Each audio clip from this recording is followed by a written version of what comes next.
This video is why Gen Z refuses to work like boomers. What do y'all think? Do y'all think boomers had it easier than us? Do you think that we had it easier than boomers because of phones or internet? What are y'all really thinking? I don't know. Let's get into it though. This video by New Money Nate. Ooh, I like that name. Gen Z absolutely refuses to work the same way boomers did, but why? Why so against it? A recent survey found that 72% of Gen Z workers have quit or strongly considered quitting their job if the job wasn't flexible. Another found that Gen Z is asking for way more money than boomers did, with 55% of them negotiating job offers compared to 42% for boomers. The same study found on average that Gen Z expects a 10% annual raise, even without a promotion, which was 42% higher than what boomers expected when they were asked the same question. Does Gen Z expect too much at work, or are they the first generation to Who really actually hold stands up for corporations accountable themselves? for what's theirs? Well, I looked at a lot of data and I think I have the answer. The baby boomer generation, born approximately between 1946 and That Michael 1964, Jackson entered the era, workforce or during a when he was time of born. fairly unprecedented economic growth. Between 1950 and 1973, U.S. productivity nearly doubled and real wages grew steadily alongside with it. A high school diploma was often enough to secure a stable, upwardly mobile employment. In return for strong loyalty and long hours, employers offered job security, beautiful pensions, healthcare benefits, and a clearly defined path to retirement. This was the foundational structure of the mid-20th century labor contract. Boomers were taught both culturally and economically that hard work over time would be rewarded. Pay your dues is literally how it would play out. Long tenures, minimal job hopping, and deference to hierarchy was part and parcel with that era. In 1983, the median tenure for a private sector worker was nearly a decade. See, and I'm trying to be a YouTuber and stuff like that, but like, if I'm being completely Today, that honest, I really do like YouTube, but like, I think in another lifetime, if the job market was more stable, more consistent, and more like guaranteed, I think I wouldn't mind like working a normal 9 to 5 and like as long as I can take care of myself, take support my family, like I'm not like struggling, like I would do it. But it just seems so like iffy these days, man. I don't know. I'm like, if instead of me being iffy on a job's time, let me be iffy on my own business and at least build up my own business while I'm at it. number is closer to 4 years, and for Gen Z in their early careers, it's often between 1 to 2 years.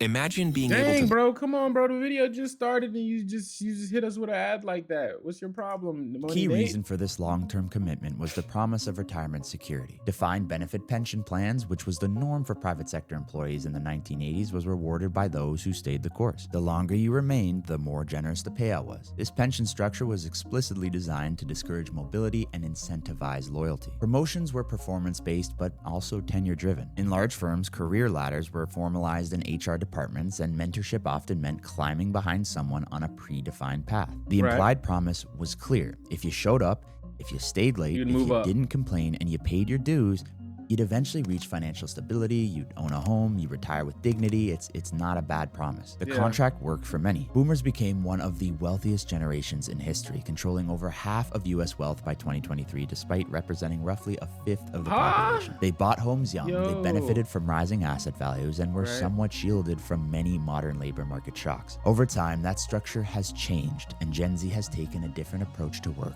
As a result, housing, wages, and debt have each moved in ways that materially alter how Gen Z chooses to navigate their career. In 1980, the median home price in the US was approximately between $50,000 and $60,000. Okay. Adjusted for inflation, that's roughly $290K. Yet the actual median What? home price in 2025 exceeds $420,000. What? Ah, Jesus Christ, bro. I'm not even interested in buying a house right now, and that shit hurted me hearing that. $20K, according to Federal Reserve data. This gap represents a God. substantial increase in the cost of home ownership relative to previous generations, especially for younger workers whose early career earnings, which we are about to touch on, have not kept pace. Wage growth Right. has diverged from productivity. Between 1979 and 2021, net productivity in the US increased by nearly 70%, while hourly compensation rose by only 20%, according to the Economic Policy Institute. We also have to talk about student debt. The average Gen Z borrower carries approximately $20,000 in student loan debt, but many have a much larger debt load, sometimes well into the six figures. Since Jesus 1980, the Christ. cost of attending a 4-year Bro, this just all seems so sucky, bro. Jesus Christ, bro. Like when you really sit and think about it, I ain't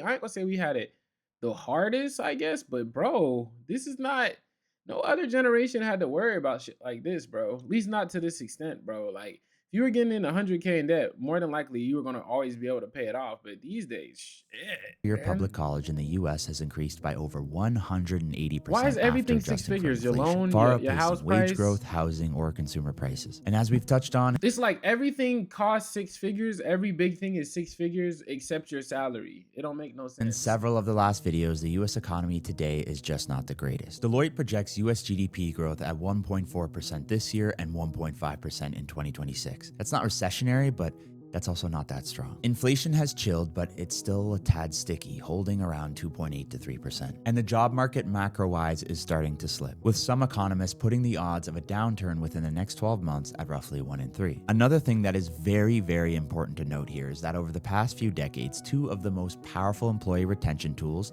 pensions and employer-provided healthcare, have fundamentally changed. In 1980, over 60% of private sector workers had access to a defined benefit pension. Right. Today, that number is less than 15%. The Jesus majority Christ. have shifted to a defined contribution plan like the 401k, which transfers Right. both the risk and the responsibility more so to the worker. Healthcare coverage has also followed a somewhat similar path. Rising costs, more narrow networks, and increased employee cost sharing have eroded its value as a very big loyalty incentive. In many cases, many of the benefits once tied to long-term tenure have become somewhat unstable and somewhat conditional, which So it's like, to my question to y'all is then, what is the most stable, best route you should take then modern day? If it seems like all the things that were meant to be stable and were meant to like incentivize you to want to work or think long term and make you feel comfortable and secure, if none of those things are around or those things are iffy and the percentage of them is dropping day by day, year by year, what exactly are you supposed to go to genuinely feel stable? And I think that's the question that Gen Z's asking. A lot of people realizing there's not really almost damn near anything that's stable. So you might as well just do whatever you want to do. further weakens the rationale for somebody to stay at one company for their entire career. Now, you might be wondering, does it not always feel super unfair for the youngest generation? Of course, perceptions of unfairness are not unique to Gen Z. Historically, younger generations have often viewed the socioeconomic landscape that they inherit as imbalanced. An obvious example is millennials with Damn, bro, 2008. y'all. Looking for an easier way. Then I got hit with an ad, bro. Then you just keep hitting me. At least they're skippable ads, y'all. At least they're not like, Distinguishes Gen Z is the volume and the clarity of comparative data available in real time. Through social media, salary transparency, and platforms that track corporate metrics, younger workers can now see instantly and globally how their outcomes are comparing to their peers, to their managers, and to past generations. This constant stream of data makes disparities even more visible than ever before. At the same time, institutional trust has declined across all age groups, but especially among younger cohorts. When trust erodes, systems feel less fair, even if processes remain somewhat the same. Gen Z has entered the workforce during a period of inflation, of wage pressure, and technological disruption, all while being compared to older generations who may have benefited from earlier periods of economic expansion. it's almost like how they say ignorance is bliss too. It's like if the generation before, if you didn't know that the generation before you got more and you were getting less for the same,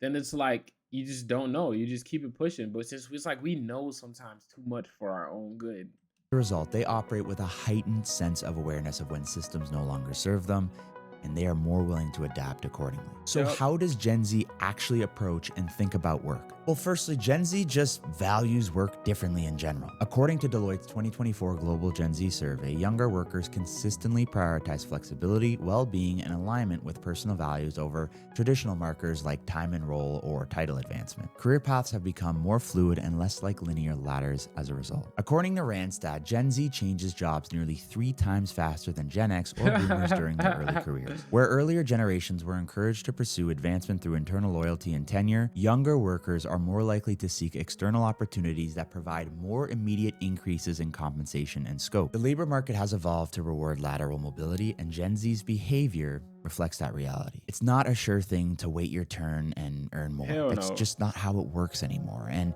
Gen Z's approach to employment and their ambition to gain leverage early shows that they understand that. Again, as we touched on in the beginning of this video, 55% of Gen Z reported that they negotiate their job offers compared to 42% of baby boomers. Right. Among those who engaged in negotiations, 79% reportedly received a better offer. Some view that as audacious, but honestly, Gen Z is just more likely to advocate for themselves earlier in their career than previous generations. Let's also not forget that young professionals' orientation towards how they view work was probably shaped by long-term observations of how companies treated their parents. They may have saw their parents or caregivers be at a company for decades, only to just get laid off or have their benefits reduced or have their career stall out because of a financial downturn. It's just business, as they say. In some cases, loyalty to just one employer did not actually result in a predictably upward career. It was just a risk to stay and depend on something for too long. The Yep. career moves that Gen Z makes seem to recognize that there are a lot of external factors, whether it's restructuring, That are out of your automation, or macro control. shifts that just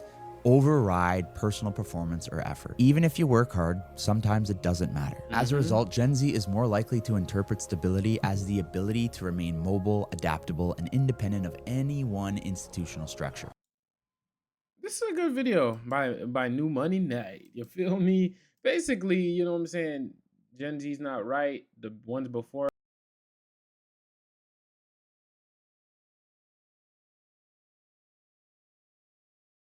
The motto is staying ahead of the And then game, this and you guy's can gonna make start the video again, bro. Anyways.